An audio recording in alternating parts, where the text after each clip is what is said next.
Son tiempos difíciles. Cuidado con el perro.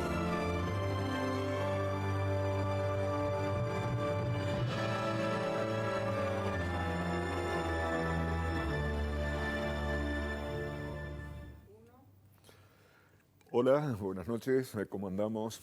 Había un amigo muy cínico, hay un amigo que una pregunta, ¿cómo andamos? La divide en dos. ¿Cómo? ¿Andamos? Ojalá andemos, fluyamos, no encontraba el verbo, por la noche con la palabra de los grandes y con la sensibilidad de los grandes escritores y el humor también de grandes escritores en nuestro cuidado con el perro. En nuestro primer bloque nos vamos a encontrar, siempre lo buscamos a César Bruto, te hemos contado unas cuantas veces que en realidad es el seudónimo de Carlos Bornes, un humorista argentino sensacional, que es mejor leerlo porque el tipo escribe con errores ortográficos, explicaciones con S, no con X. Y este primer texto, con la cortina de bajo fondo que ya nos pone Nicolás Santolava, explicaciones de una señora que se escapa con otro. César Bruto.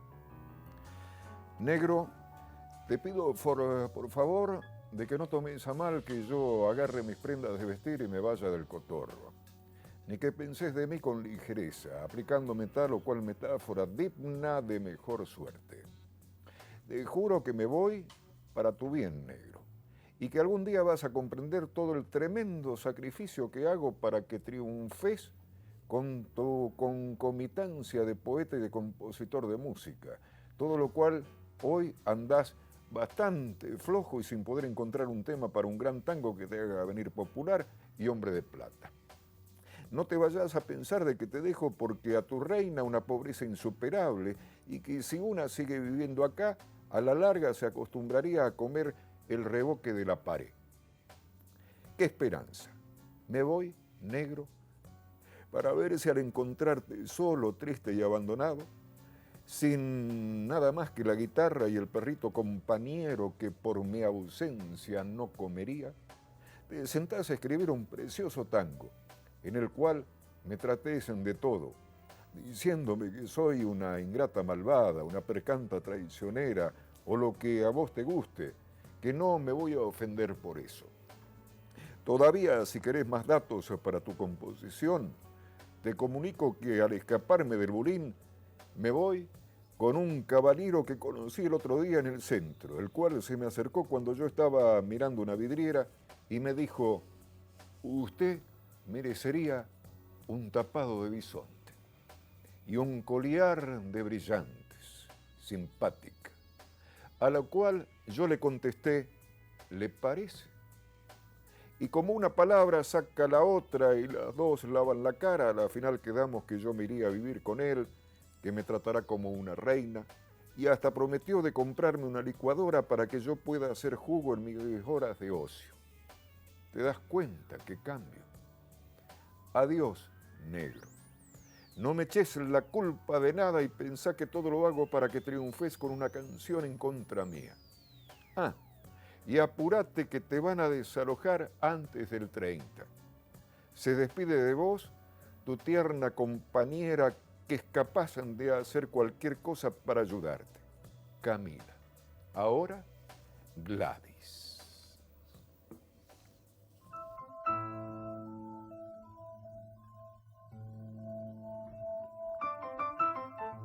A orillas de la medianoche. Cuidado con el perro. Nuestro espacio. Nuestro tiempo.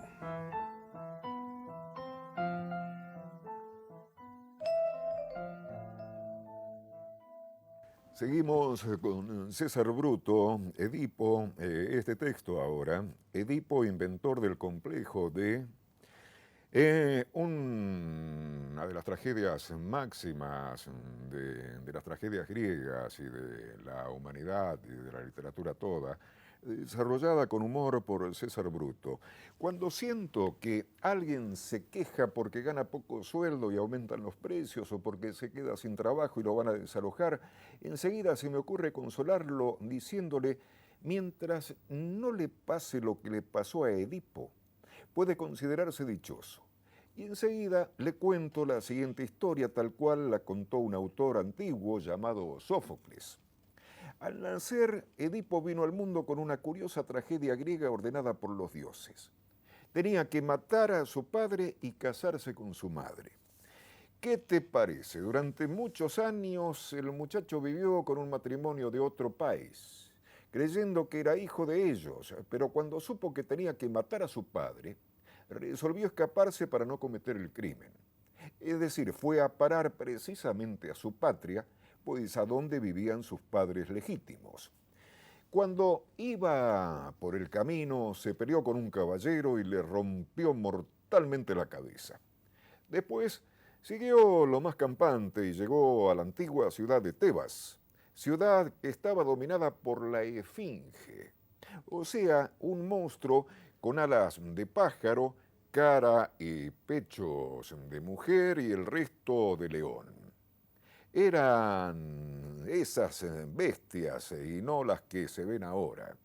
Resulta que la Esfinge proponía acertijos y adivinanzas, y el que no acertaba moría. Y cuando el Edipo se acercó para intervenir en aquella audición de preguntas y respuestas, la Esfinge le preguntó, ¿cuál es el bicho que camina primero con 4 patas, después con 2 patas y al final en 3 patas? Entonces el Edipo pensó durante 30 segundos y después contestó, ese bicho es el hombre, que cuando es chico camina en 4 patas, después anda en 2, y cuando es viejo usa bastón, o sea, la tercera pata. Al ser derrotada, la Esfinge se murió de rabia y el Edipo ganó el premio ofrecido al ganador: casarse con la reina que había enviudado recientemente. ¿Se dan cuenta cómo se viene preparando el bodrio? Se casó el Edipo, tuvo 4 hijos, 2 machitos y 2 chancletas, y todo anduvo tranquilo y feliz hasta que un día se descubrió la tragedia. Edipo se enteró de que el caballero que mató en el camino era su padre, que la reina viuda era su madre, y que él venía a ser padre y hermano de sus hijos al mismo tiempo. Entonces, la reina también sufrió una conmoción violenta y se ahorcó en el palacio.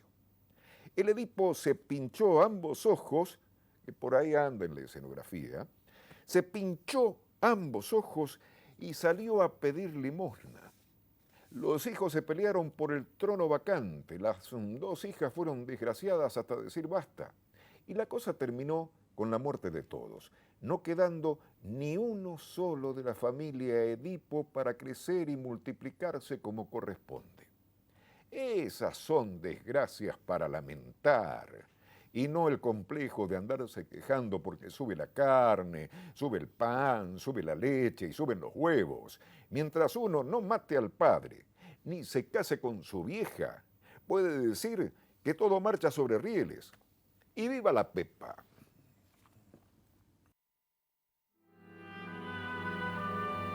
Una alegría, una calentura, una reflexión, un derrape, una ternura, un recuerdo, un tributo, una pérdida, un encuentro, un amor. La vida. Está bueno estar juntos. En la cucha del Bobby de pronto se nos da por preguntarnos ¿por qué estás allí del otro lado de la pantalla? ¿Por qué estás viendo televisión? ¿Por qué estás viendo este programa? Carlos Ulanovsky, periodista, escritor, un hombre que ha estudiado mucho la radio y la televisión de nuestro país, tiene este texto que queremos compartir con vos. ¿Para qué mirar televisión? ¿Por qué o para qué miramos esta televisión nuestra? He aquí algunas hipótesis. Para ponerle un orden posible a nuestro caos cotidiano, para comprobar que el mundo y sus alrededores siguen más o menos parecidos a como lo dejamos anoche cuando nos fuimos a dormir, para ver algo y olvidarnos al instante, para indignarnos sin destinatario fijo, para alegrarnos cada tanto, sintiendo que no todo está perdido, para concluir que entre nosotros ya nada tiene remedio y que ni Dios arregla esto, para comprobar que vivimos en el peor país del mundo, para afirmar con optimismo que lo malo que nos pasa les pasa a todos en el resto del planeta, para proclamar satisfechos que lo nuestro es un paraíso inigualable, para entretenernos, para aburrirnos, para darnos manija, para bajonearnos, para tener algo de qué hablar en la mesa o en la oficina, para hacer zapping, para poder decir tantos canales, che, y no hay nada que ver, para mentir diciendo yo nunca miro televisión, para espiar, para legitimar nuestra natural condición de chismosos y de cholulos, para cotejar la vergüenza ajena desde nuestro propio pudor, para verificar que hay gente a la que le va mucho peor que a nosotros, para celebrar una tarde con 4 partidos al hilo, para mirar con fastidio y preguntar, más fútbol, para que podamos decir que los programas más ruines y ramplones, que a juzgar por sus ratings son los que vemos, no son los que quisiéramos ver, para alegar en contra del levantamiento o desplazamiento de programas culturales que jamás vimos ni veremos y que solo provocarán nuestro interés cuando desaparecen, para enterarnos de lo nuevo o de lo que está fuera de uso, para adquirir productos inútiles, para dormirnos como santos sin acudir a la ingesta de hipnóticos con venta bajo receta o para despertarnos sin apelar a sustancias psicotrópicas más o menos prohibidas, para verificar que la verdad televisiva y el show de la realidad son, a esta altura, casi una misma cosa, para sentirnos partícipes de los 31 puntos de Valientes, de los 27 de Showmatch, de los 16 del fútbol o de los 4,7 de Capusotto, para festejar con 7up desde casa el premio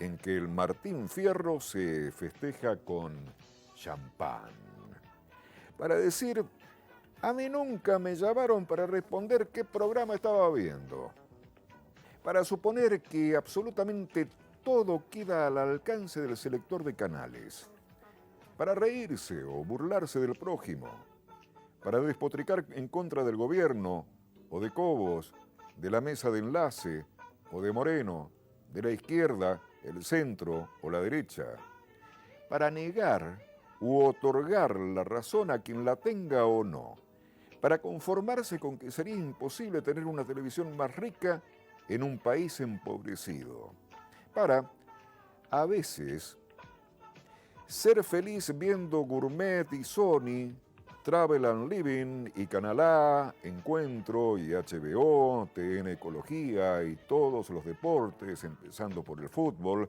Visión 7 Internacional y Trátame Bien, Telenoche y Fútbol de Primera. Los Siete Locos, El Refugio de la Cultura y Colectivo Imaginario, TVR, Justo a Tiempo y MDQ, Bruno Sierra y el canal del cine clásico, o viajando en un zapping reparador de 25 minutos ida y vuelta. Que no es todo, que no es poco. ¿Para qué mirar televisión? Carlos Ulanovsky. ¿Te quedás mirando televisión? Dale.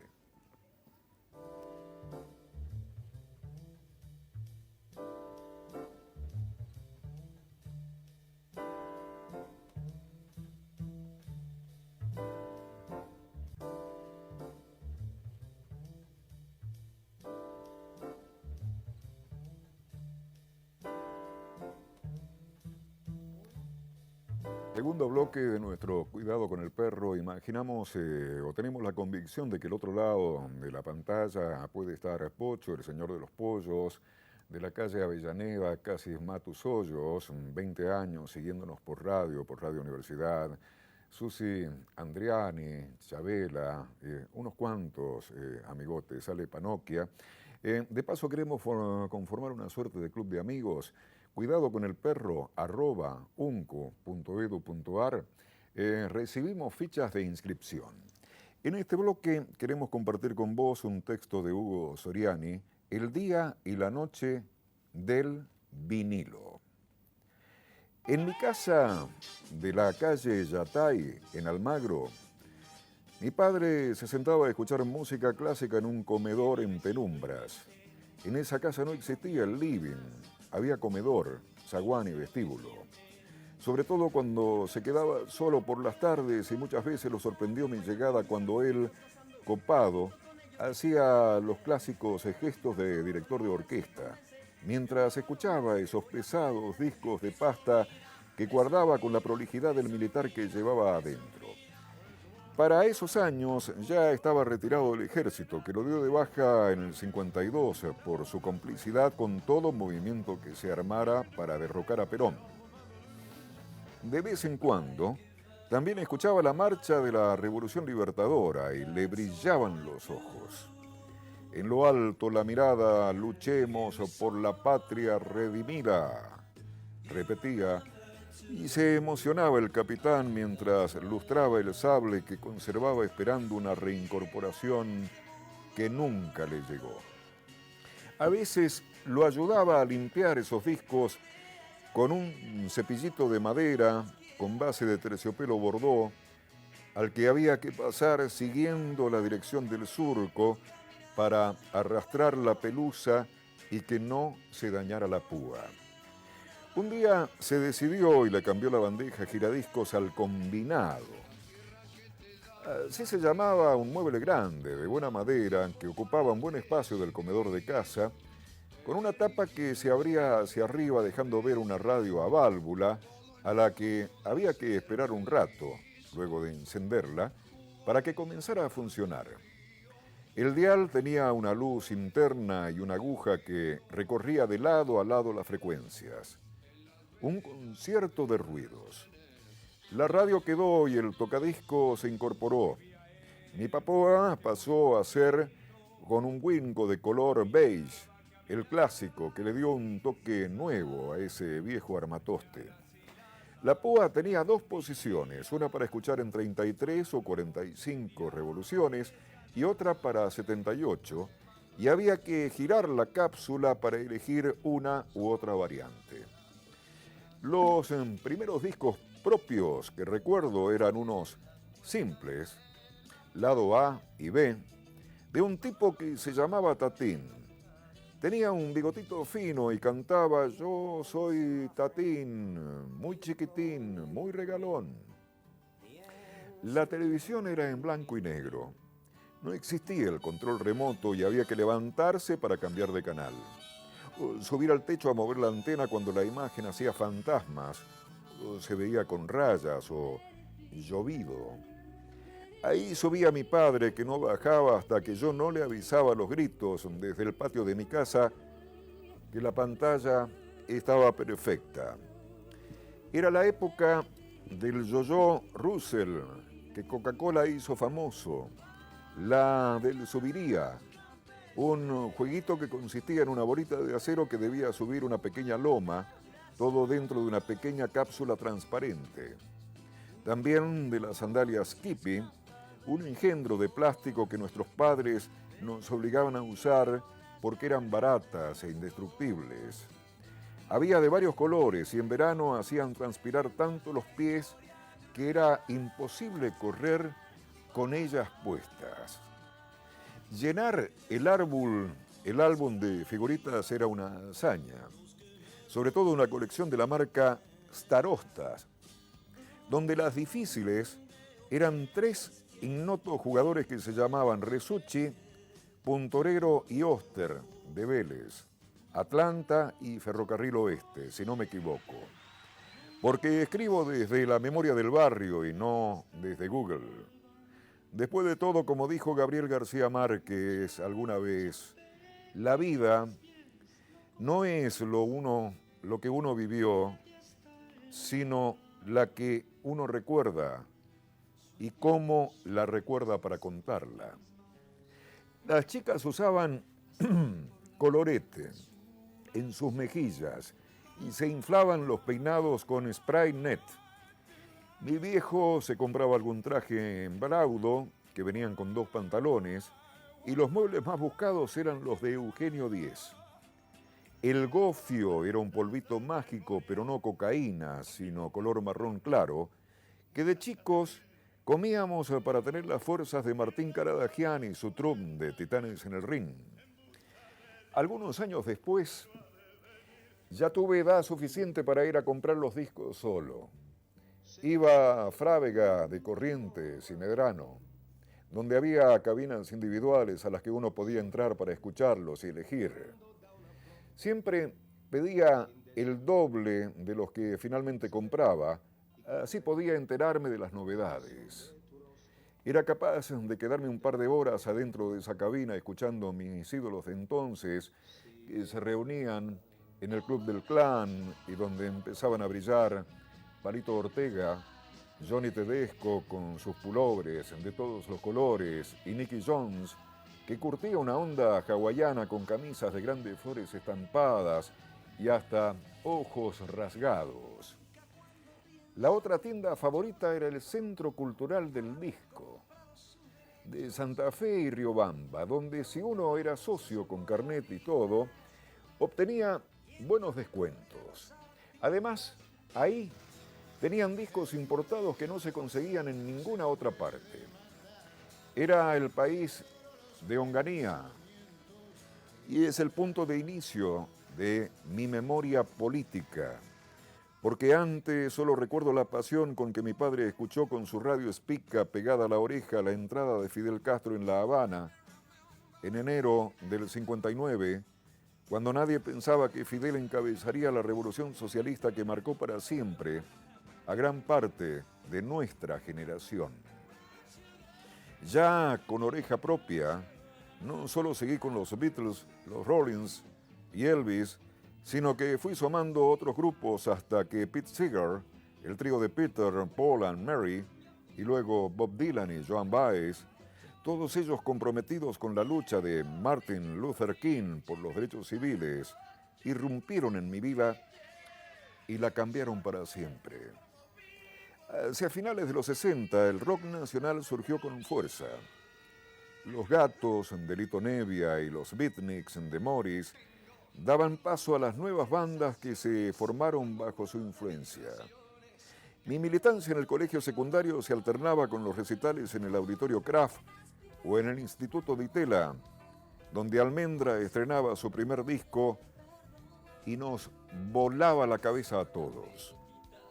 Creo que empecé a trabajar como vendedor de libros a domicilio solo para aportar fondos a mi organización política y sobre todo para comprar los vinilos de Manal, Boxing Day, Arcoiris, Billy Bond o la Cofradía de la Flor Solar. Luego se sumaría Raúl Porchetto con su Cristo Rock y León Gieco, que llegó a fines del 72 con un álbum de folk rock inolvidable. El disco se llamó León Gieco, pero se hizo famoso como El País de la Libertad.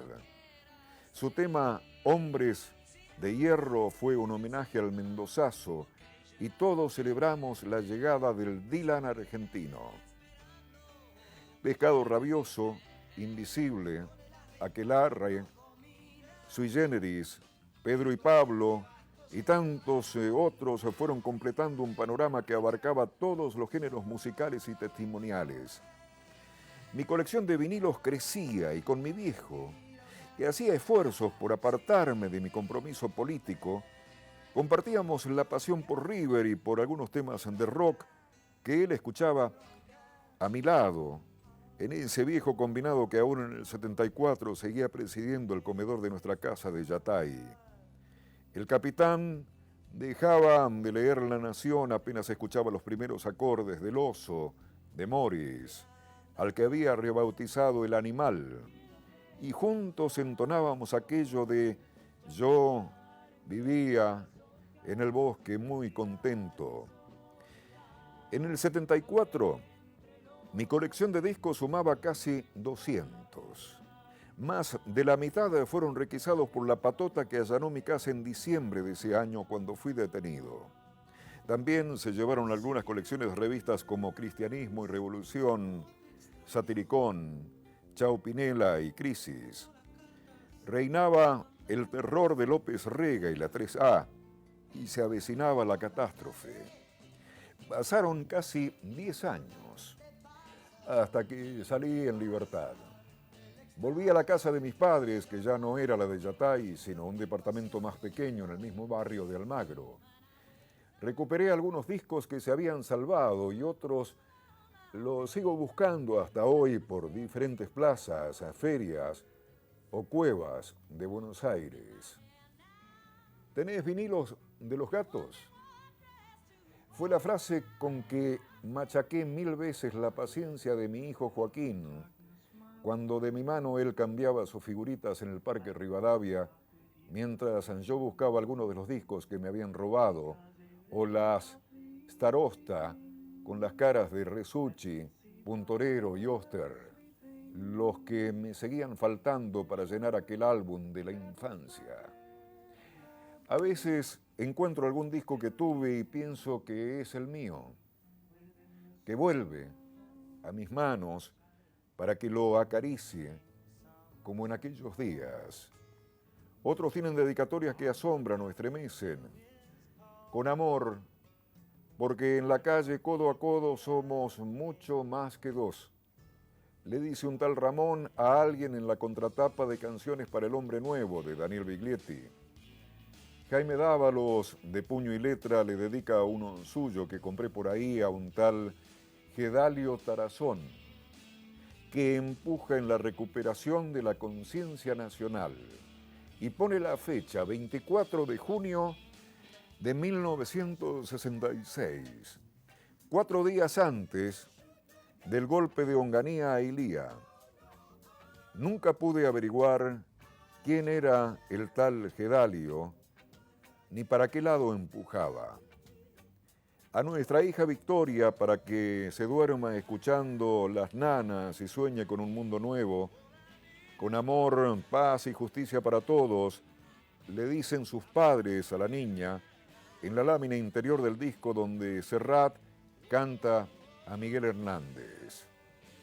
Lejos de las ediciones nuevas que los grandes sellos han resucitado ahora a precios insólitos, de las láminas lujosas en papel satinado y fotos hiper retocadas, de la noche o del día del vinilo, los inventos más recientes, sigo persiguiendo aquellos viejos discos con la misma pasión que en mis días de adolescencia. Siempre hay alguno para recuperar o sumar a la colección. Hay que esquivar a los mercaderes que subidos a la ola son capaces de pedir hasta 10.000 pesos por el Artaud de Spinetta, irse de la tapa rara, o por otro inconseguible como Pidamos peras a mandioca, con temas de Manal, Papo, Tanguito y Alma y Vida. Poco importa si los nuevos formatos suenan mejor o peor, si son más fáciles de llevar de un lado al otro. Para algunos, los viejos vinilos son incomparables. Abrirlos, mirar sus láminas, leer sin lupa las letras de las canciones, gozar el arte de tapa, tocar ese cartón ajado por los años, limpiarlos solo con agua de la canilla y no fallar con el pulso para apoyar la púa en cada surco, son parte de una ceremonia casi mística. Aunque suenen gastados, golpeados, con frituras o rayados, después de todo, después de todo, así quedamos nosotros desde entonces.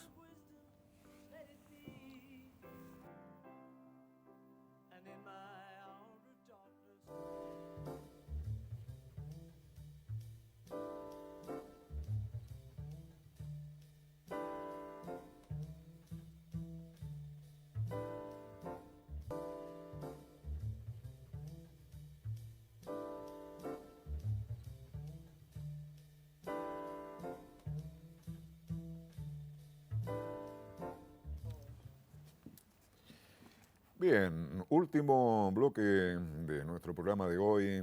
Gracias por acompañarnos, gracias por estar ahí. A esta hora, en donde parece que hay más tiempo que en el resto del día, el tiempo siempre es el mismo y no es el mismo, es como si tuviese otra densidad, otro tiempo, el tiempo de esta hora. Podemos imaginar, podemos darnos el permiso de delirar un poco. Y en esta línea queremos robarle letra a Eduardo Galeano, amamos a Galeano, natural, evidentemente, en este derecho al delirio. Con esta cortina que Nico nos pone en el aire y en la sensibilidad también. Aunque no podemos adivinar el tiempo que será, sí que tenemos al menos el derecho de imaginar el que queremos que sea. En 1948 y en 1976, las Naciones Unidas proclamaron extensas listas de derechos humanos. Pero la inmensa mayoría de la humanidad no tiene más que el derecho de ver, oír y callar. ¿Qué tal si empezamos a ejercer el jamás proclamado derecho de soñar? ¿Qué tal si deliramos por un ratito? Vamos a clavar los ojos más allá de la infamia para adivinar otro mundo posible. El aire estará limpio de todo veneno que no venga de los miedos humanos ni de las humanas pasiones. En las calles, los automóviles serán aplastados por los perros. La gente no será manejada por el automóvil, ni será programada por la computadora, ni será comprada por el supermercado, ni será mirada por el televisor. El televisor dejará de ser el miembro más importante de la familia y será tratado como la plancha o el lavarropas. La gente trabajará para vivir en lugar de vivir para trabajar. Se incorporará a los códigos penales el delito de estupidez, que cometen quienes se viven por tener o por ganar, en vez de vivir por vivir nomás, como canta el pájaro sin saber que canta, y como juega el niño sin saber que juega. En ningún país irán presos los muchachos que se nieguen a cumplir el servicio militar, sino los que quieran cumplirlo. Los economistas no llamarán nivel de vida al nivel de consumo, ni llamarán calidad de vida a la cantidad de cosas. Los cocineros no creerán que a las langostas les encanta que las hiervan vivas. Los historiadores no creerán que a los países les encanta ser invadidos. Los políticos no creerán que a los pobres les encanta comer promesas. La solemnidad se dejará de creer que es una virtud y nadie tomará en serio a nadie que no sea capaz de tomarse el pelo. La muerte y el dinero perderán sus mágicos poderes y ni por defunción ni por fortuna se convertirá el canalla en virtuoso caballero. Nadie será considerado héroe ni tonto por hacer lo que cree justo en lugar de hacer lo que más le conviene. El mundo ya no estará en guerra contra los pobres, sino contra la pobreza, y la industria militar no tendrá más remedio que declararse en quiebra. La comida no será una mercancía, ni la comunicación un negocio, porque la comida y la comunicación son derechos humanos. Nadie morirá de hambre, porque nadie morirá de indigestión. Los niños de la calle no serán tratados como si fuera basura, porque no habrá niños de la calle. Los niños ricos no serán tratados como si fueran dinero, porque no habrá niños ricos. La educación no será el privilegio de quienes puedan pagarla. La policía no será la maldición de quienes no puedan comprarla. La justicia y la libertad, hermanas siamesas condenadas a vivir separadas, volverán a juntarse bien pegaditas, espalda contra espalda. Una mujer negra será presidenta de Brasil y otra mujer negra será presidenta de los Estados Unidos de América. Una mujer india gobernará Guatemala y otra Perú. En Argentina, las locas de Plaza de Mayo serán un ejemplo de salud mental, porque ellas se negaron a olvidar en los tiempos de la amnesia obligatoria. La Santa Madre Iglesia corregirá las erratas de las tablas de Moisés y el sexto mandamiento ordenará festejar el cuerpo. La Iglesia también dictará otro mandamiento que se le había olvidado a Dios. Amarás a la naturaleza de la que formas parte. Serán reforestados los desiertos del mundo y los desiertos del alma. Los desesperados serán esperados y los perdidos serán encontrados, porque ellos son los que se desesperaron de tanto esperar y los que se perdieron de tanto buscar. Seremos compatriotas y contemporáneos de todos los que tengan voluntad de justicia y voluntad de belleza, hayan nacido donde hayan nacido y hayan vivido cuando hayan vivido, sin que importen ni un poquito las fronteras del mapa o del tiempo. La perfección seguirá siendo el aburrido privilegio de los dioses, pero en este mundo chambón y jodido, cada noche será vivida como si fuera la última y cada día como si fuera el primero.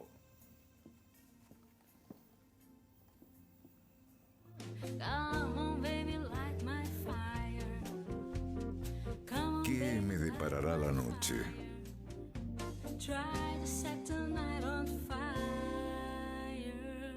Soy agradecido por la vida que me toca. La noche y su magistral sapiencia de lo oscuro.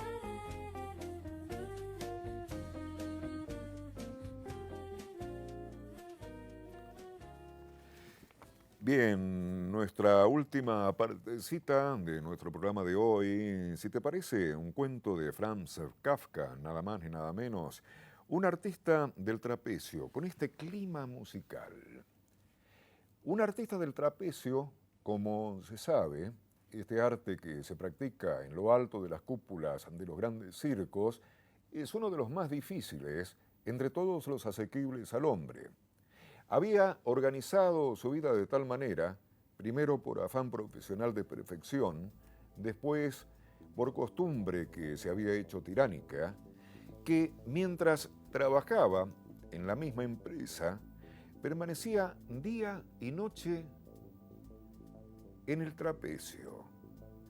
Todas sus necesidades, por otra parte muy pequeñas, eran satisfechas por criados que se relevaban a intervalos y vigilaban debajo.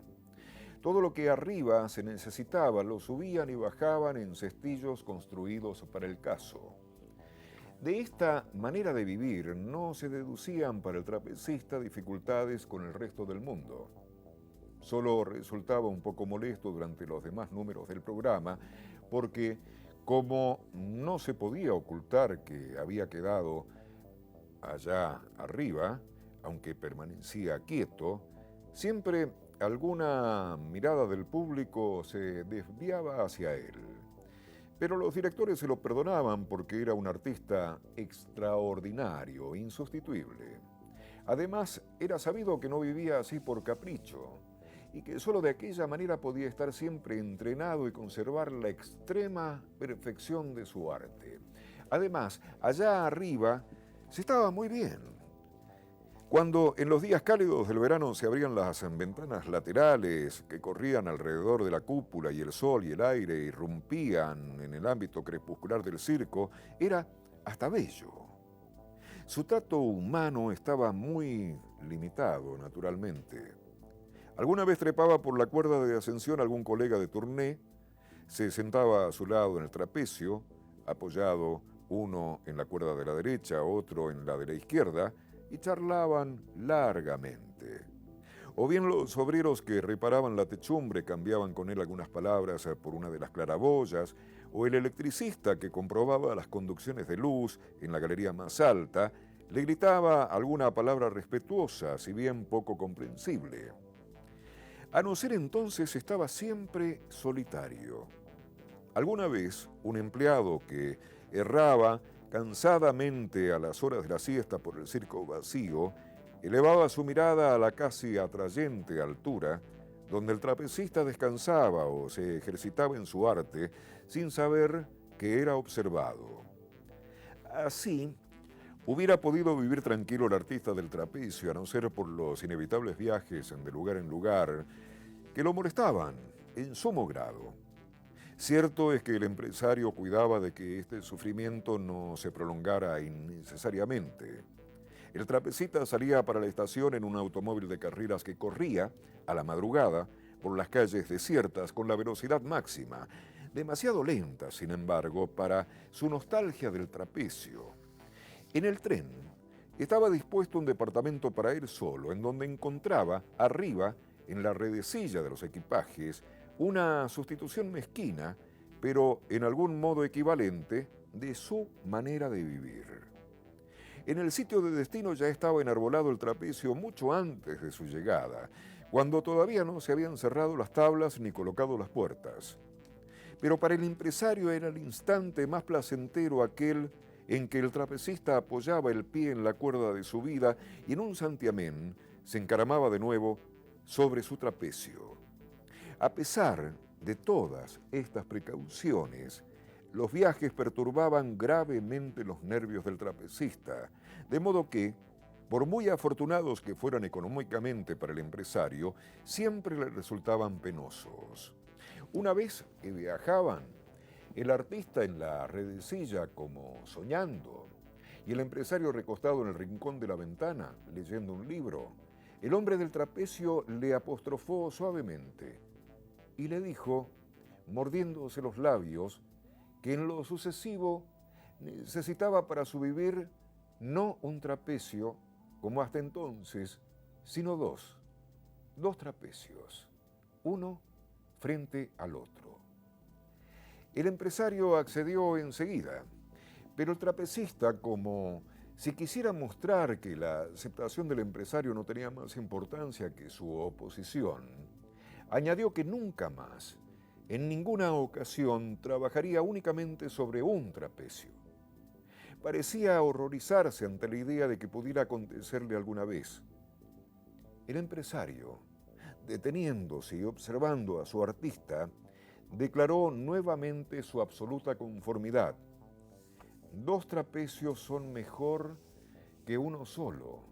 Además, los nuevos trapecios serían más variados y vistosos. Pero el artista se echó a llorar de pronto. El empresario, profundamente conmovido, se levantó de un salto y le preguntó qué le ocurría. Y como no recibiera ninguna respuesta, se subió al asiento, lo acarició y abrazó y estrechó su rostro contra el suyo hasta sentir las lágrimas en su piel. Después de muchas preguntas y palabras cariñosas, el trapecista exclamó sollozando, solo con una barra en las manos, ¿cómo podría yo vivir? Entonces, ya fue muy fácil al empresario consolarlo. Le prometió que en la primera estación, en la primera parada y fonda, telegrafiaría para que instalase en el segundo trapecio y se reprochó a sí mismo duramente la crueldad de haber dejado al artista trabajar tanto tiempo en un solo trapecio.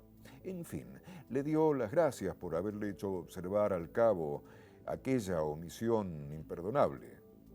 De esta suerte pudo el empresario tranquilizar al artista y volverse a su rincón. En cambio, él no estaba tranquilo.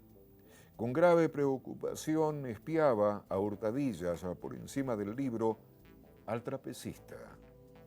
Si semejantes pensamientos habían empezado a atormentarlo, ¿podrían ya cesar por completo? ¿No seguirían aumentando día por día? ¿No amenazarían su existencia? Y el empresario, alarmado, creyó ver en aquel sueño, aparentemente tranquilo, en que habían terminado los lloros, comenzar a dibujarse la primera arruga en la lisa frente infantil del artista del trapecio. Gracias por acompañarnos. Que estés muy bien, te esperamos mañana.